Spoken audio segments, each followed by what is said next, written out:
How was everybody's ever better? There we go. Yeah, no, that'll be good. It was good chatting last week, Tim. I think this will be good information for everybody. And we've migrated several customers to the cloud that had varying degrees of compliance, and this information's been very helpful, and we're glad to share it. Okay, you can go ahead and erase that. Got diagrams for rotating things and resizing them in a non-Euclidean plane. So if you understood half of that, you know more than me. Great. All righty. So got my screen shared. We've got the PowerPoint up. Let me actually put this PowerPoint, actually towards the end of the presentation here, I'll share that PowerPoint. We do have a blog article actually, which covers the same material. Why don't we just share that right now?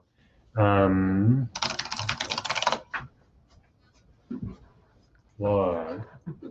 Here we go. I'm going to share this blog article. If you need a leave behind or something to share with others, there you go. All righty. Well, it's just about time to start. Why don't we start with some introductions, and then I'll pass it off to Becky here. We'll do some introductions. I'm Jake, and I'm the CEO of Intellitive Consulting. Jason Woodman, the president of Intellitive Consulting. Yeah, we're partners in the company, so if you have a different title. I'm just going to call you secretary, right? Yeah, I'll be the secretary. I'm Becky Saunders. I work for Intellitive Consulting. Yeah, she's one of our software engineers. So yeah, great. And I think I'll pass it off to Becky then, and you can kind of get us started, Becky. Sure. So, like Jake said, we're Intellitive Consulting. Slide around. You can press the arrows. We're Intellitive Consulting. We're a consulting company in Burnsville, Minnesota. We deal a lot with Kubernetes and getting software in the cloud, including HIPAA compliance in the cloud. So when you're dealing with electronic personal health information, EPHI, you need to make sure that it's secured and that you know who's accessing it, how they're accessing it, and when they're accessing it. And there are a lot of myriad of ways, really, to do this with Kubernetes in the cloud. There's our outline. Look at that. Okay. So HIPAA compliance, like I said, is how you control who accesses it. And so we're going to talk about how you can achieve HIPAA compliance in the cloud using access controls and your audit logs and controls, your storage, and encrypting data in transit and at rest. We'll give an outline of a framework for building a compliant software system, and then we'll give you some additional resources and answer any questions you've got. Arrows. Down. What is HIPAA compliance? Here's the whole big spiel about it. In short, it's the way that you ensure that personal health care, both in regularly and electronic versions, remains private and confidential. And so this is from all aspects of it, when you access it and where it's stored and everywhere in between. It's a strong and strict standard, and a lot of it's pretty similar to other compliance requirements, but just as a note, like, this is not a legal guide, but this is just sort of a guide for you to have an overview of the technical challenges and solutions that we've encountered and that others have encountered, and that you might be able to learn a little bit from us and from what we've learned. Awesome. Pass. So let's talk about how you achieve HIPAA compliance. Now, really, there's several different elements that you're going to see over and over and over again to achieve HIPAA compliance, and we're basically going to talk through different aspects of them, but there's really a few things to remember. So one is you need a way of knowing who somebody is. You need a way of knowing what they can do. And when they do access things, you need audit controls and encryption. So it's not crazy complex, and we're going to talk you through each of these kind of components and how you do them. Now, in our example here, we use examples from Microsoft Azure Cloud. But the other cloud providers like Google and AWS also have similar functionality. So this advice pretty much applies to all of them. All right, let's get started. So access controls. You have to have access controls. You have to know who a person is, and they have to somehow authenticate. And this applies both to people as well as software systems. All right, great. And so you have to have everything that could have electronic personal healthcare information covered by access controls. So even things like your logs, right, might need to have access controls on them. depending on whether it might have ePHI data or electronic personal healthcare information in it. Here are a few solutions. So one is to use something like Active Directory. Online clouds like Microsoft Azure allow you to actually overlay Active Directory on top of a set of servers. And so you can actually just say, well, this set of users with this Active Directory group can log into these servers. You definitely need to have individual logins for each user and each system. So for example, if you had a SQL database or some other kind of service, you would need to have a login for each user who might access it and a login for each system that might access it. You can't have shared logins. And we recommend also throwing it all on a VPN or something where it's not publicly exposed on the internet. And in order for you to get in, you have to log in through a VPN gateway and then access the servers. This just adds more security, lowers your attack surface, and reduces your chance of risk, right? So if a former employee leaves and maybe you forget to deactivate an account, they still can't get in the VPN because hopefully you deactivated that. Or if you had a security vulnerability, it wouldn't matter because you can't even get to the server, right? It reduces your risk dramatically. The next thing is audit logs. So audit logs and audit control. So you need a way of tracking who accessed what when. So you need to log and report all access and attempted access to electronic personal healthcare information. For example, if I've got a database server or maybe an application that I'm writing and somebody accesses a healthcare record, I have to log that somewhere.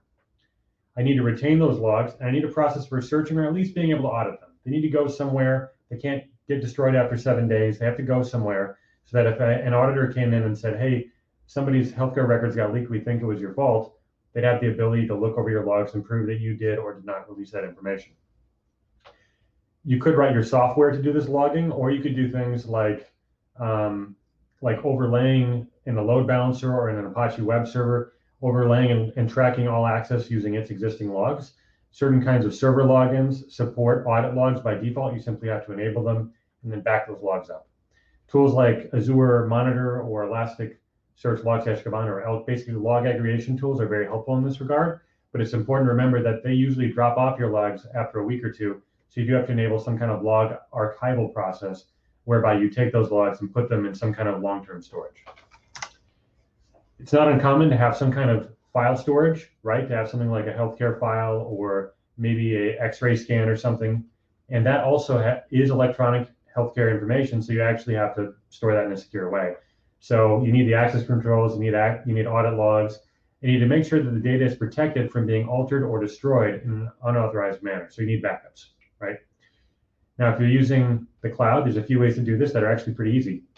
One is to use something like Azure Disk Storage, where you actually just mount a kind of virtual disk, a virtual hard drive onto a server. And it's as easy as just checking the box to say that you have encryption.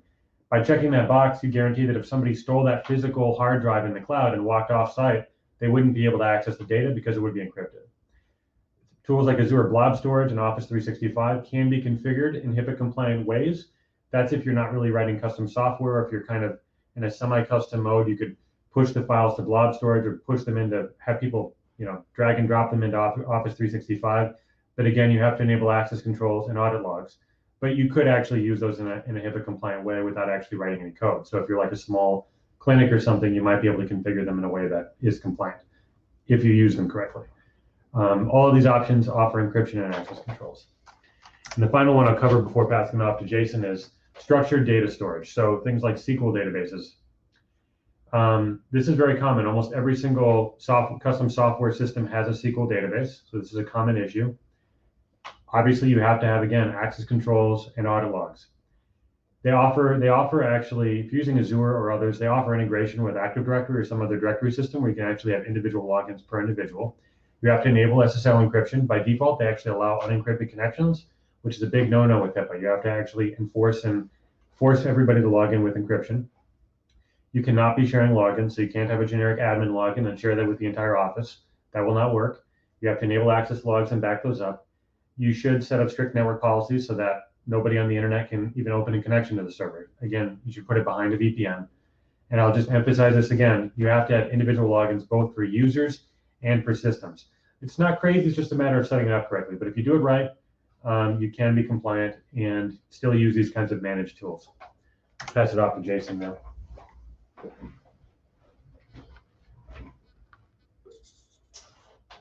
Okay, so another more requirements of the HIPAA standard set forth by the government is, first off, encryption data in transit needs to be encrypted.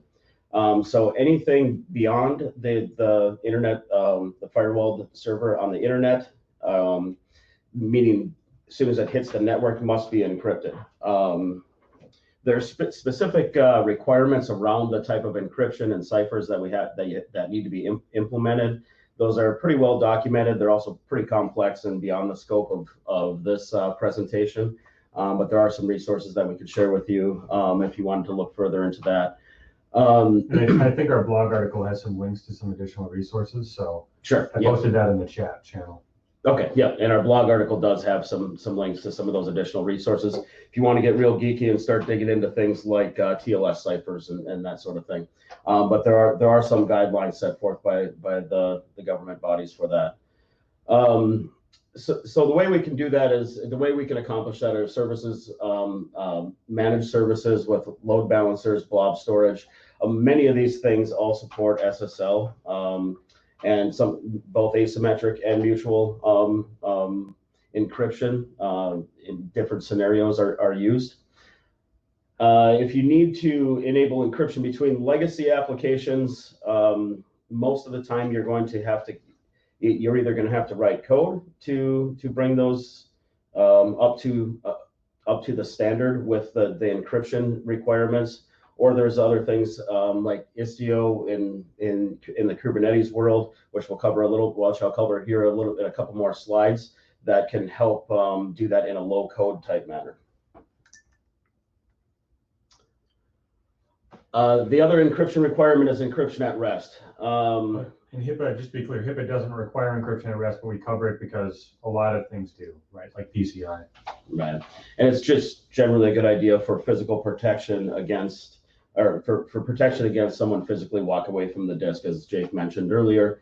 That's generally not a concern in the cloud, but it's so easy to basically check a box at this point to make sure that wherever data is actually stored, that it is actually encrypted on that disk, and so then you're protected against somebody walking away from plain text data.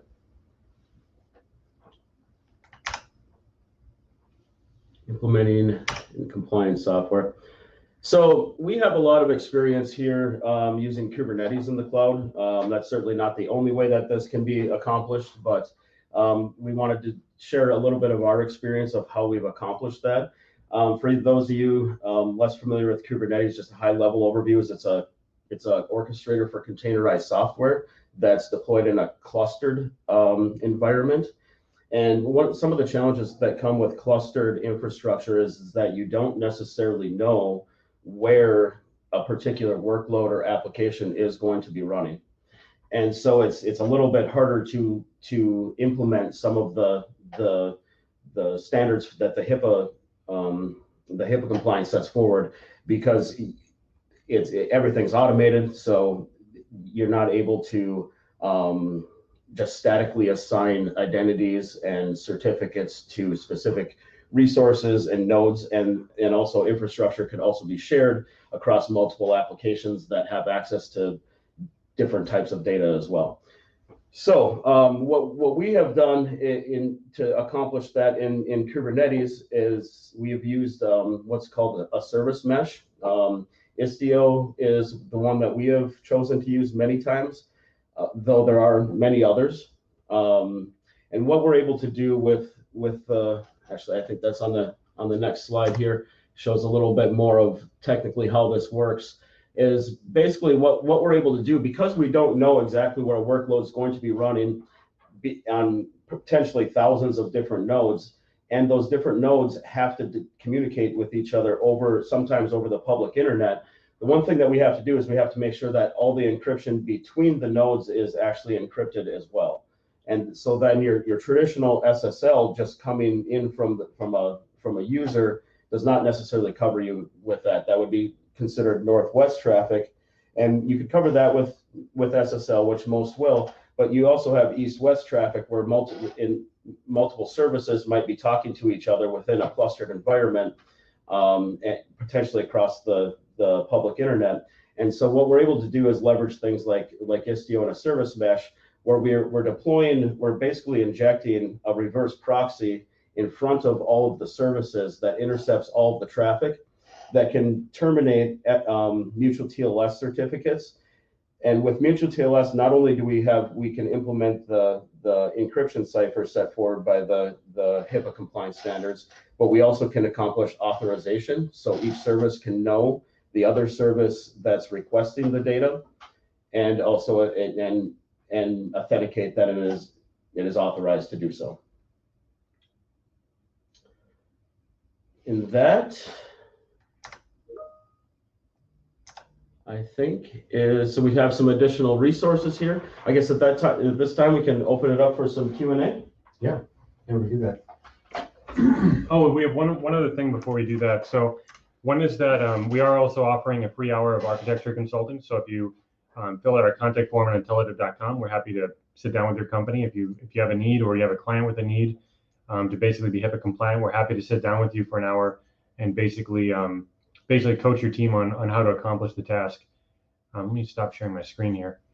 And again, we've got a link in the chat to a blog article that has more information. And again, we're happy to answer questions. So at this point, we'll open it up to questions.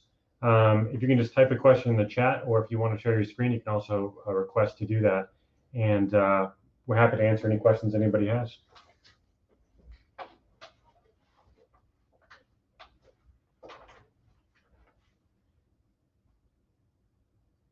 Great, we'll see if anybody has any questions, right? So while we're waiting for questions, Jason, can you talk a little bit about what the benefit of a service mesh would be for, say, like a medium-sized company that needs to be HIPAA compliant? Sure. So, well, it kind of depends on where the company is in their journey to HIPAA compliance and in their application lifecycle. Many times a service mesh is used as a low-code option to layer over legacy applications that were not built with this sort of compliance in mind. They might require major overhauls on a code level, which can be quite expensive, and many times they're just not justifiable, and so they get overlooked. Using a service, moving something legacy applications to Kubernetes and using something like a service mesh like Istio allows you to basically transparently layer over a lot of these compliance requirements with no code changes at all. In addition, of course, you get the advantages to your workloads running in Kubernetes and being scalable and that sort of thing as well. Gotcha. So, for example, if I had an LDAP server, right, that I had to communicate with from an application as part of login, but that LDAP server didn't have encryption set up, right, because maybe my application, the LDAP server, were never designed with that in place, I could basically stand it up on Istio, and Istio would layer in and intercept all the traffic in and outbound to those services and encrypt them for me. Right. It implements what's referred to as a data plane. And the data plane is accomplished with a series of proxies that intercept all traffic to all services. And with that, you can enforce, with that data plane, you can now enforce policy without any code changes. The most common one, of course, is the mutual TLS and the authorization. But you can also go down to, if you're talking about HTTP REST protocol, you can grant permissions for instance, this service can only run get verbs against this service. Mm-hmm. It can't actually insert data, it can only get data from it. And so you can actually get down to fine-grained access controls within this data plane with no code changes at all. Cool. And one of the other things we talked about was VPNs, right? So the idea of somehow allowing someone to have access to servers, but still not having it be internet accessible. Can you explain kind of how a VPN works from a practical perspective and what that would mean if you're going to, say, access a database server, what that workflow would look like? I think a lot of startups and things don't realize that how these tools work, right? Don't realize it's available. They're maybe doing IP address whitelisting or just exposing things to the open internet. How would they use a VPN, and how much does that cost? Sure. So a VPN, it stands for Virtual Private Network, and it's virtually making your network private. It does this through a couple of different layers. The first one is authorization, which is on our list of HIPAA compliance requirements here.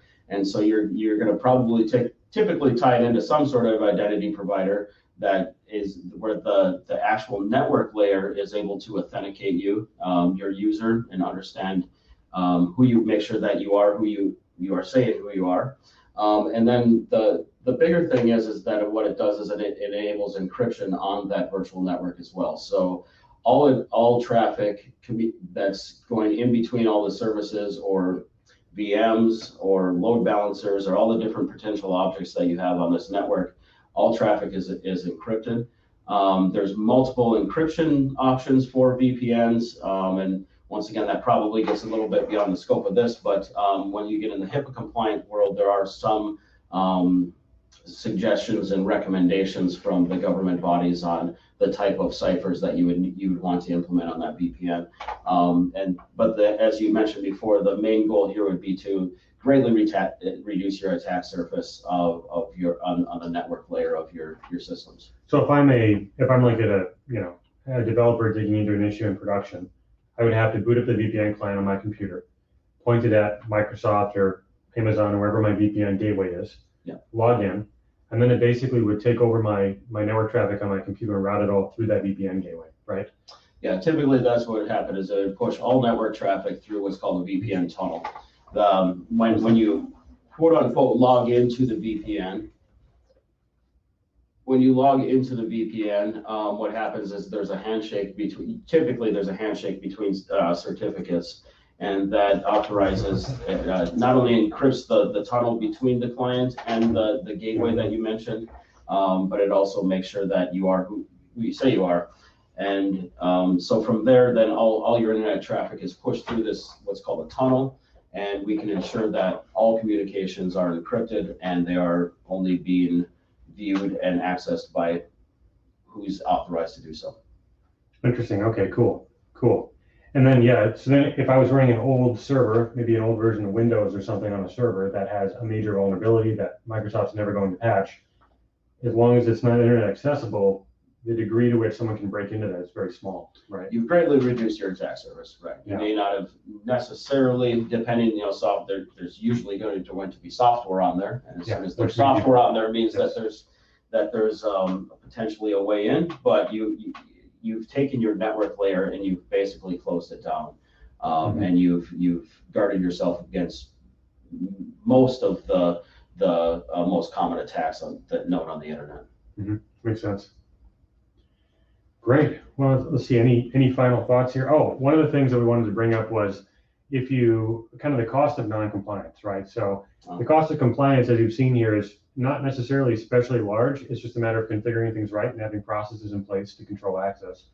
Probably doesn't monumentally increase your costs, but the cost of non-compliance is fairly high, right? So how much was it? Was it $1.5 million per violation? Up to $1.5 million? I believe it's 1.5 million. Up to 1.5 million per violation. Per year. Per year, yeah. Okay, so if you were not compliant for 4 or 5 years, that could basically put you out of business. Right, and I'm not sure exactly how they define per violation, but they could potentially stack those on if they really wanted to make it. If they wanted to say that all 100 systems were non-compliant, so each one's a violation. Yeah, or would it be based on each element of personal healthcare information, maybe? Yeah, right? It could be something like that. The other thing is that it does state in there that there is the potential of criminal charges as well. So if you're dealing with electronic healthcare information, you definitely need to do that. You need to do your due diligence, because if it looks negligent at all, they could potentially go down a criminal, pursue criminal charges. Yeah, that makes sense. Yeah, and so they'll break the corporate barrier and basically say, well, you're intentionally just being careless, needlessly careless, right? That makes sense. Well, great. I think that about covers it here. If there's no other questions, I think we'll mute ourselves and just kind of stand in line here and see if anybody has a question. Or we'll go ahead and finish up. So we've got a link in the corner. I encourage everybody to take a look at that. If you have questions, ping us. We're happy to sit down and kind of give you an overview. When we've done these kinds of architecture review sessions, it's basically 5 or 10 minutes of introductions, 20 minutes of understanding your systems, and then about a half hour of just kind of whiteboarding out, here are some things that you could do, here are some opportunities that exist. So we'd love to help you with that. And I think that's it. Any other closing thoughts? No, I don't think so. I think we've great. I think we've covered the Wonderful. Well, thank you, everybody. We appreciate you joining, and have a good startup week.